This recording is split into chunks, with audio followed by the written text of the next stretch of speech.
Have to admit, I'm enjoying this weather. I am too. Wow. I'm okay with it. Me too. I had some folks to say, especially some folks I were talking to that live in slightly higher elevations or on a hill that said, it felt cool this morning. It did. It was nice this It morning. was so nice. Right? It's just such a departure from where it has been. Now, we were still running above normal today, but is the closest thing to fall we've been in so far since last fall.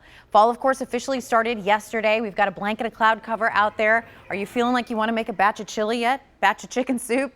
80s where we sit in Hopkinsville right now. Clearly, it's not a cold day. It's just cooler than where we have been. Good deal of cloud cover out there. That's helped to keep things on the cooler side as well. A little bit of a breeze. 81 right now in Gallatin. You see the breeze knocking the flag around just a touch there. That blanket, these are stratus clouds. You remember stratus? They're flattest. That's how I remember those. Clarksville, that ends up looking like a blanket in the sky, which this time of year, most of us are starting to think about blankets and fires. Unfortunately, can't do any outdoor fires at this point still because of the burn bans, but it might make you start thinking of at least some chili or some soup. 80s and 70s is where we sit right now. This is one of the most comfortable days that we will have in the next 7.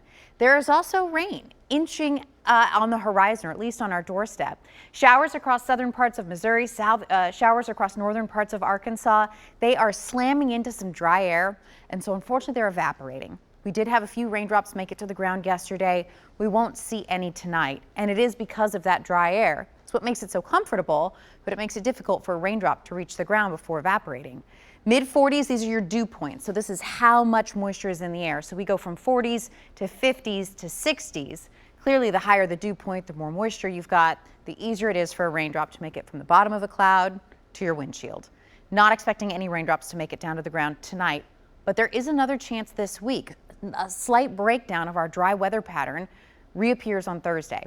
59 overnight tonight, partly cloudy skies. That's mid-50s outside the city. Another comfortable, crisp start. Most of your Wednesday dry, but as we head into the evening hours, the cloud cover will be increasing steadily. Here's a sneak peek at some computer modeling. By late tomorrow night, we'll have thicker clouds across the area, some showers nipping at our eastern counties. Your better chance for rain won't slide in until Thursday, and it'll be almost identical to yesterday, where it was very spotty, very hit and miss. Some folks will make it through Thursday without a single raindrop. Others could see as much as 1/10 of an inch, maybe 1/4 of an inch. Still very little rainfall considering where we normally are in September, but with as dry as it's been, it's nice to see some rain chances making an appearance. Unfortunately, big time summer heat is coming back. Once we get to Friday, all the way through next week, we've got another long stretch of 90-degree heat, Vicki, that takes us out of September and into October. Record highs look to fall for daytime highs.